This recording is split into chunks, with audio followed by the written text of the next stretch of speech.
The memory is still so vivid it feels like it happened just moments ago. The way his chest rose and fell in short, desperate gasps. The fear gripping my heart so tightly, I thought it might burst. I remember leaning close, whispering softly, "Calm down, son. You're safe. I'm right here." But inside, I was anything but calm. The world seemed to tilt around me, and all I could focus on was his ragged breath and the terror in his eyes.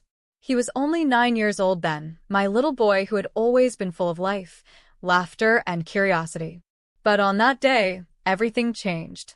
It started with a simple cough, barely noticeable at first. I thought it was just a cold or maybe some dust from the playground. But by the afternoon, his breathing had become labored, each inhale shaky and uneven. When he finally started gasping for air, I knew we had to act fast. I grabbed his hand tightly and rushed to the car, heart pounding as I tried to keep my voice steady. "Calm down, son," I whispered again, hoping my words could reach through his panic. His eyes met mine, wide, frightened, and searching for reassurance. I wanted to be that safe harbor for him, the anchor in the storm, but inside I was struggling too. As we drove to the emergency room, every bump on the road felt like it might jolt his fragile state worse. I kept talking to him, telling him stories from his favorite books, singing the songs he loved. I hoped to distract him, to keep the terror at bay. I prayed silently, asking for strength and for him to hold on. In those moments, time stretched and shrank all at once. Minutes felt like hours, and yet it all passed so quickly. The waiting room was cold and sterile, a harsh contrast to the warmth I wanted to wrap around my son. The doctors moved swiftly, and I stood by helplessly, holding his hand as he finally received the oxygen mask that eased his breathing. Later, as he drifted into sleep, I sat beside him and thought about everything that had led us here. The late nights when he struggled with asthma, the countless times I'd checked on him in the dark, the fear I carried every day as a mother. That day was a breaking point, a moment when my heart was tested in ways I never imagined. Looking back, I realize it was also a moment of incredible strength, his strength and mine. We survived it together.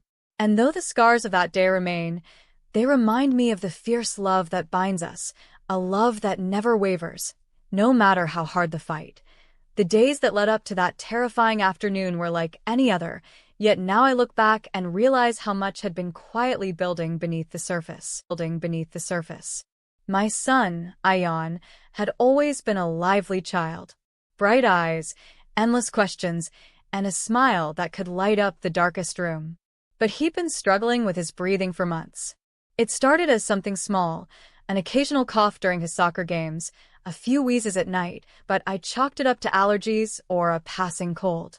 We lived in a bustling city where pollution was a constant battle, and children often caught something in the air. I try not to worry too much. But as a mother, I felt it in my bones that something was off. His laughter came less frequently, replaced by sudden bouts of silence when he tried to catch his breath. He would sometimes wake up gasping in the middle of the night, clutching his chest. Each time, I reassured him, coaxed him back to sleep, whispered promises that everything would be okay. But inside me, a storm was raging, a tempest of fear and helplessness. That morning, the sky was gray and heavy with rain. We had plans to visit his favorite park, a small oasis of green amidst the concrete, where he loved to run and play with his friends. I packed a small bag with snacks, water, and his inhaler, something I was still reluctant to fully trust. I hoped it wouldn't come to using it, but it was there just in case. When we arrived, the park was buzzing with life. Children chasing each other, parents chatting on benches, dogs barking in the distance. Ayan ran ahead, his laughter ringing out like a melody I cherished.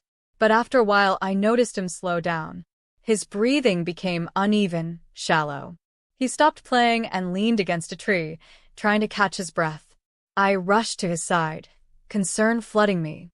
"Are you okay, sweetheart?" I asked gently. He nodded weakly, but didn't say much. I could see the struggle behind his eyes. We sat on a bench, and I gave him water, hoping to soothe him.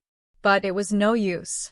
His breaths grew faster, and then suddenly, he was gasping, Desperate, ragged breaths that tore through the quiet afternoon like a scream. Panic seized me, sharp and relentless. I wrapped my arms around him, whispering fiercely, "Calm down, son. Breathe with me. I'm here." His small hand gripped mine tightly, trembling. I could feel his heart racing beneath his skin, pounding in rhythm with his labored breaths. My mind was a whirlwind, calling the doctor, rushing to the car, trying to keep calm while inside I was unraveling.